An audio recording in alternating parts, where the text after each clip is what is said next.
미래를 보는 창 JTB. 안녕하세요. JTB J입니다. 오늘은 어제 말씀드렸듯이 6월 FOMC 리뷰 시간을 갖도록 하겠습니다. 바로 본론으로 들어갈게요. 원문 번역 내용부터 한번 살펴보겠습니다.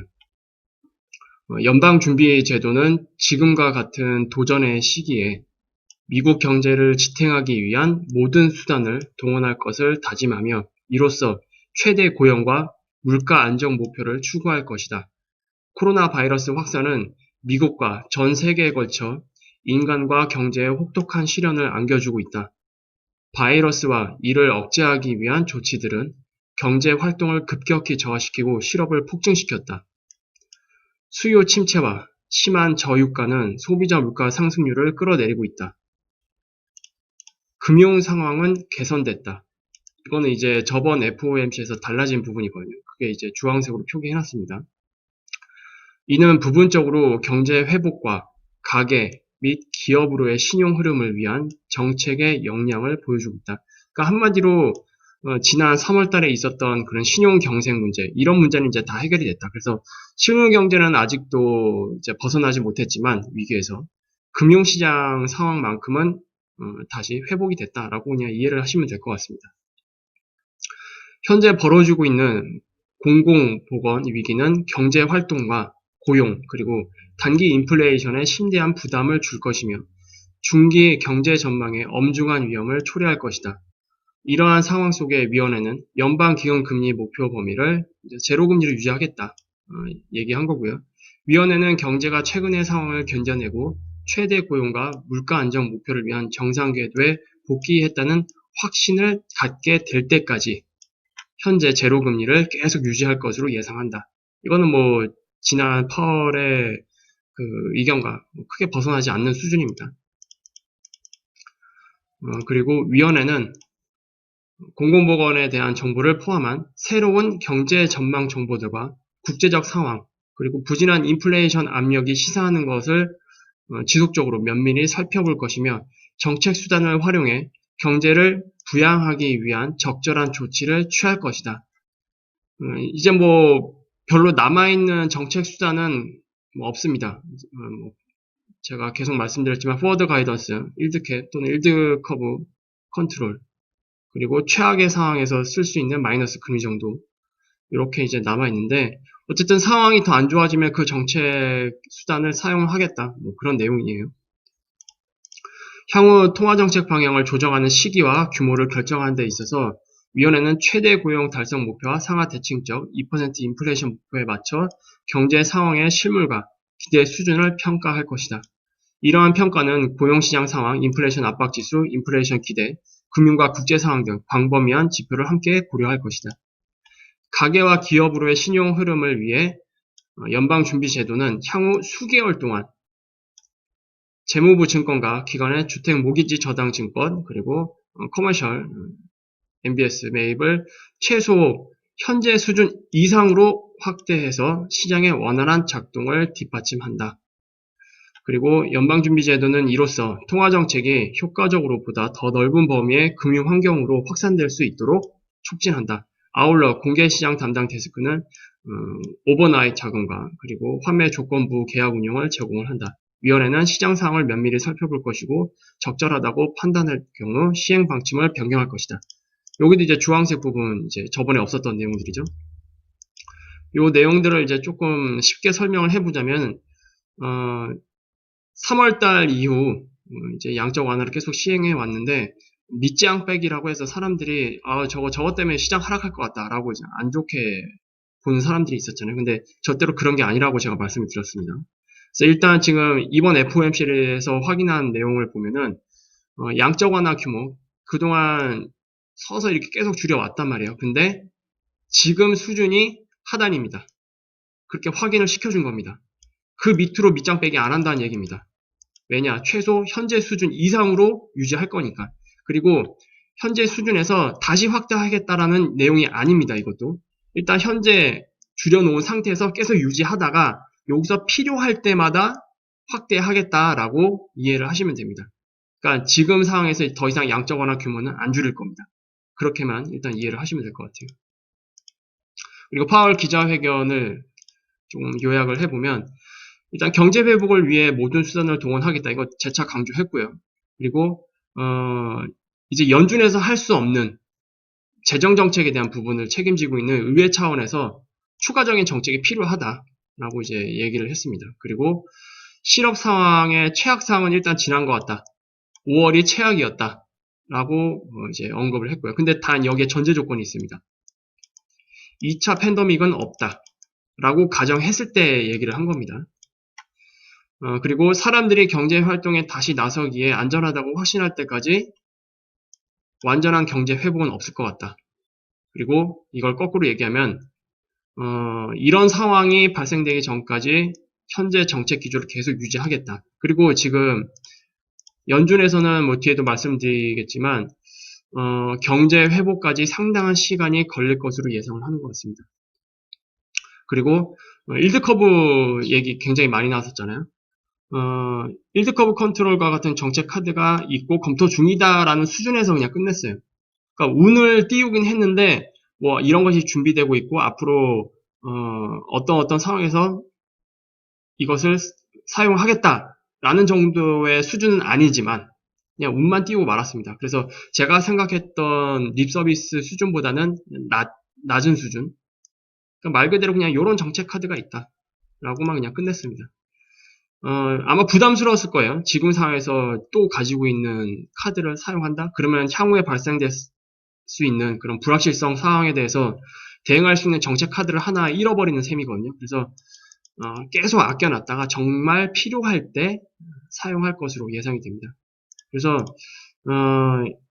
일단 지금 남아있는 정책 카드 같은 경우에는 또 다른 나쁜 상황이 올 때 사용하겠구나 라고 일단 그 정도로 이해를 하시면 될 것 같습니다. 그래서 일단 이번 FOMC 내용들을 전반적으로 제가 나름 정리를 해봤는데 일단 연준에서는 경제 회복이 일어나기까지는 상당한 기간이 소요될 것으로 판단하는 것 같고 그리고 그건 점도표에서 나타났습니다. 제가 점도표를 굳이 안 올린 이유는 점도표가 굉장히 심플해요. 그냥 2022년까지 제로금리입니다. 2022년까지 모든 FOMC 위원회들이 제로금리를 유지하겠다라는 방향으로 거의 굳혀진 상태예요. 그러니까 지금 2020년 이제 하반기죠. 하반기 이제 들어서기 전입니다. 이때부터 2022년 말까지 제로금리, 그리고 제로금리뿐만이 아니라 현재 정책 기조가 유지될 가능성이 굉장히 크다. 그러면 여기에 지금 이 포함된 이게 지금 거의 2년 6개월이란 말이에요. 2년 6개월. 이 2년 6개월, 일단 최소입니다. 최소 2년 6개월 동안 금융경제와 실무경제 괴리율이 엄청나게 벌어질 거다. 우리는 완전히 새로운 환경으로 넘어갈 것 같다라고 좀 이해를 하시면 됩니다. 그리고 실물 경제 회복이 일어나기까지 현재 정책 기조를 유지하겠다라고 이제 확고하게 의지를 다시 한번 확인을 한 시간이었고 이제 거꾸로 얘기하면은 실물 경제에 초점을 맞췄어요. 오직 여기에 초점을 맞춘 겁니다. 이런 실물 경제 회복이 일어나기 전까지 현재 정책 기조를 유지해야겠다라는 얘기는 이걸 거꾸로 해석을 하면 지금의 이 정책 기조로 인해서 발생할 수도 있는 금융경제 그 버블 이거 용인하겠다라는 얘기입니다. 저는 이렇게 느꼈습니다. 그래서 뭐 자산 시장의 버블 때문에 만약에 뭐 금리를 올린다 이런 거 없어요. 실무경제 회복이 없으면 금융경제에서 버블이 일어나더라도 뭐 금리를 인상을 한다든지 그런 거 없습니다. 오직 여기에 초점을 맞췄기 때문에. 거꾸로 만약에 실무경제 회복이 아직도 일어나지 않았는데 금융경제 버블 때문에 뭐 정책 방향을 반대로 바꾼다. 그러면 어떻게 될까요? 실무경제 더 박살나겠죠. 그래서 지금의 정책 기조 흐름에서는 금융경제에서 버블이 좀 발생을 하고 실무경제가 회복이 일어나지 않더라도 금융경제의 버블을 어떻게 막을 수 있는 상황이 아니다. 그대로 용인할 수밖에 없다. 선택권이 없다라고 그냥 저는 이해를 했습니다. 그럼 거꾸로 얘기하면 제가 계속 말씀드리지만 이제 다음 있을 조정, 이 조정이 지금 진행되는 파동 구조로만 봤을 때는 점점점 더 예측이 어려워지고 있어요. 조정이 어떤 식으로 발생할지 모르겠지만 그게 인생에 아마 몇 안 되는 기회가 될 가능성이 굉장히 커 보입니다.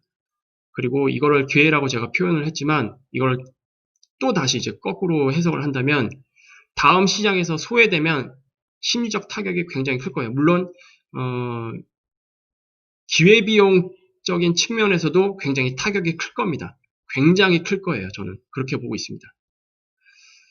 그래서 정말 잘 준비를 하셔야 되고 잘 대응을 해야 됩니다. 이제 대응 안 하면 굉장히 많이 뒤처지고 그리고 이번 버블이 차후에 있을 이 버블이 꺼질 때 그때 살아남을 수 있는 재정적인 여력을 확보하지 못하게 되는 사람들은 정말로 큰 타격을 입을 수가 있습니다. 그래서 차후에 있을 또 다른 상황에 대비하기 위해서 우리는 이런 정책 흐름에 맞서서 잘 대응해서 어쩔 수 없이 자산 시장의 인플레이션에 대응을 해야 되는 상황입니다. 지금 이런 상황이잖아요, 이거. 금융경제법을 용인하겠다라고 지금 저는 판단을 했기 때문에 계속 말씀드리고 있습니다. 뭐 작년에도 말씀드렸죠. 뭐 이런 환경이 오게 되면은 살아남기 위해서 투자를 해야 될 수밖에 없을 것 같다라고 제가 언급을 해드렸는데 그런 사이클이 이제 도래하기까지 이제 뭐 몇 개월 남지 않은 것 같아요. 일단 지금 상황에서 계속 간다라는 거는 저는 약간 조금 회의적이고 그 이유는 이제 밑에서 말씀드리겠습니다. 그리고 현재 금융경제에서 요 테두리 안에서 보자면 연준에서 발생할 수 있는 그 모든 변수들을 일단 차단을 하고 있기 때문에 금융경제 안에서 일어날 악재는 없어 보여요. 지금 찾기 힘듭니다. 조정을 만드는 악재가 나온다면 당연히 실물경제와 저번에도 말씀드렸던 정치적인 그런 문제들 거기서만 발생이 될 거예요. 근데 그런 쪽에서 발생이 되다 보면 말 그대로 완전히 우리가 예측 못하는 그런 악재거든요. 그래서 그것들로 인해서 시장이 다시 한번 또 요동을 칠 수가 있을 것 같습니다. 그리고 현재 페드가 가지고 있는 정책 카드가 대략 3가지 정도 되거든요. 두 개에서 3개. 그래서 안 좋은 상황이 만들어질 때 그것을 명분으로 삼아서 사용할 것으로 보이고 당분간 시장이 기대하는 것보다는 이런 정책 카드를 보수적으로 적용할 것 같다. 페드 입장에서 이렇게 예상이 되고 이제 좀 다른 부분으로 좀 넘어가자 보면 현재 2차 팬데믹에 대한 조짐이 조금씩 보이고 있어요. 이게 우려스러운 겁니다. 제가 4월 달인가요? 이제 연준에서 정책을 막 쏟아내기 시작할 때 제가 전제 조건을 하나 달아둔 게 있어요. 이 2차 팬데믹. 이게 만약에 나타나게 된다면 그때는 조금 다른 양상이 시장에서 펼쳐질 것 같다. 그러니까 지금 연준에서 어쨌든 시장 안정 이런 것들을 위해서 엄청난 정책을 펼치고 있고 정부 입장에서도 엄청난 정책을 펼치고 있는데 이런 모든 정책의 전제 조건에는 뭐가 있는지 아세요? 이겁니다. 이거. 2차 팬데믹 없다. 일어나기 힘들다. 그리고 지금의 수준에서 어느 정도 관리될 것이다. 라는 전제가 깔려 있습니다. 그 전제가 깔린 상태에서 시장이 이렇게 그리고 실물 경제도 이렇게 턴할 것이다. 라고 이제 경로를 맞춘 거예요. 기존의 정부에서도 보여줬던 여러 가지 그 경제 성장률에 대한 그 컨센서스가 다 그런 것들을 이제 기반으로 하고 있습니다. 그런데 지금 2차 팬데믹에 대한 조짐이 보이고 있다라는 게 좀 우려스러운 거예요. 이거는 만약에 일어나잖아요. 요게 일어나면 지금 쏟아붓고 있는 정책 이거 다 무시하고 시장에 좀 진짜 패닉. 코로나 때도 급락이 나왔을 때도 엄청난 패닉이 있었지만 그것과는 좀 다른 규모의 패닉이 일어날 수도 있습니다. 그거는 조금 우려스러운 부분이긴 합니다. 일단 지금 보면은 미국 그 데이터를 보면은 앞으로 그 예상 사망자가 기존 대비해서 2배로 좀 증가한 상태예요. 여기에는 전 지역에서 발생하고 있는 건 시위, 그리고 경제 재기로 인한 무증상자를 통한 무차별성 확산, 이런 것들이 지금 데이터로 지금 나타나고 있거든요. 그래서 어쨌든 2차 팬데믹이 어느 정도 규모로 나타날지 모르겠지만 일단 2차 팬데믹은 진행이 될 것 같다라는 쪽으로 일단 보는 게 맞을 것 같습니다. 그리고 대선 캠페인도 또 변수죠. 왜냐하면 대선 캠페인에는 또 많은 사람들이 모이기 때문에 이런 것들이 이제 다 하반기에 있을 변수가 될 것 같습니다. 그리고 우리나라로 좀 돌아와 보면은 우리나라 입장에서 1차 대유행을 이끌었던 거는 대구 신천지발 집단 감염입니다. 집단 감염. 그러니까 어떤 집단에 집중적으로 발생했었고 거기서 파생되는 것들을 하나씩 하나씩 역학조사를 해서 차단을 했단 말이에요. 그래서 우리나라가 관리를 할 수 있었던 거고 그렇기 때문에 셧다운 없이 지금 상황까지 잘 관리해서 이끌고 온 거기 때문에 이런 배경 때문에 2020년 OECD 국가 중에서 우리나라가 2020년 경제 성장률이 가장 양호하게 발표가 되고 있는 겁니다. 그런데 지금 조짐이 보이고 있는 2차 팬데믹에 대한 그 조짐이 보이고 있는 수도권 중심으로 발생되고 있는 무차별 확산 조짐. 요거는 1차 대유행에 있었던 이 신천지발 집단 감염이랑 완전히 다른 얘기입니다. 이거는 역학조사를 통해서 이 집단 자체를 차단을 하고 거기서 곁다리로 나오는 것들을 찾아가면서 차단을 하는 거지만 지금 발생되고 있는 거는 차단 못해요. 차단할 수 있는 방법이 없습니다. 7차, 8차, 9차 이렇게 감염이 되는 거고 무증상자를 통해서 무차별적으로 그러니까 역학조사로 알아낼 수 있는 그런 단계가 아닙니다. 그래서 우리가 생각지 못한 2차 대유행이 발생할 수 있다라는 가능성을 일단 열어두셔야 된다. 그리고 지금 여러분들도 느끼고 계시겠지만 1차 대유행 당시 4월달보다 지금이 개인들 심리가 완전히 다 풀어졌어요. 마치 최악의 상황은 지나갔다. 더 이상 감염 확산은 크게 없을 것이고 여기서 그냥 뭐 조금 뭐 증가하는 수준? 왜냐면 이미 마스크 하고 있는 그런 상황들만 보더라도 개인들의 심리가 좀 많이 경계가 많이 허물어진 상태입니다. 그리고 시장도 마찬가지예요. 시장도 개인들의 심리가 굉장히 많이 풀어진 상태입니다. 그래서 이런 상황에서 저는 일단 조심하자라는 게 제가 드릴 수 있는 얘기예요. 그래서 일단 저는 시장 관점에서 또 다시 돌아가면은 어쨌든 조정은 저는 있을 거라고 예상이 되거든요. 근데 이 조정이 3월 저점을 깨느냐 마느냐가 이제 가장 큰 관건인데 일단 지금 상황에서는 다 가능합니다. 3월 저점을 깨지 않는 상태에서 아름다운 조정을 만들고 3월달 이후 만들었던 상승 파동보다 훨씬 더 거대한 상승 파동을 만드는 형태가 될 수도 있고 또는 3월 저점을 깨는 파동 분석은 지금 하나밖에 존재하지 않는데 이거는 이제 제가 금요일날 멤버십 영상에서 한번 소개를 해드릴 겁니다. 전반적인 중장기 파동에서 나올 수 있는 모든 가능성을 다 소개해드릴 거고 제가 생각했던 1차 파동의 모습이 점점 달라지고 있기 때문에 이런 것들 제가 우려를 하고 있는 거고요. 그리고 만약에 2차 팬데믹 그리고 그 외 플러스 정치적인 변수 이것이 나왔을 때 엄청난 하락 그리고 이 엄청난 만약에 하락이 나오게 된다면 여기는 아마 시장 관점에서 볼 때는 인생의 기회 이것도 마찬가지고요. 어쨌든 다음 조정이 어떤 식으로 나오든지 간에 확실한 거는 인생의 기회가 될 수밖에 없을 것 같습니다. 지금 정책 환경 자체가. 그리고 만약에 다음 조정이 생각보다 좀 과하게 나온다. 그러면 페드가 가지고 있는 정책 카드 다 쏟아낼 수가 있어요. 한 번에. 그래서 이런 것들로 또 다른 기폭자가 돼서 우리가 1980년부터 보아왔던 시장 환경이랑 완전히 다른 환경으로 넘어가는 그런 상황이 발생할 수도 있다. 그리고 저는 그 가능성을 굉장히 높게 본다. 이렇게 말씀드릴 수 있을 것 같습니다. 정말로 잘 대응을 하셔야 됩니다. 이거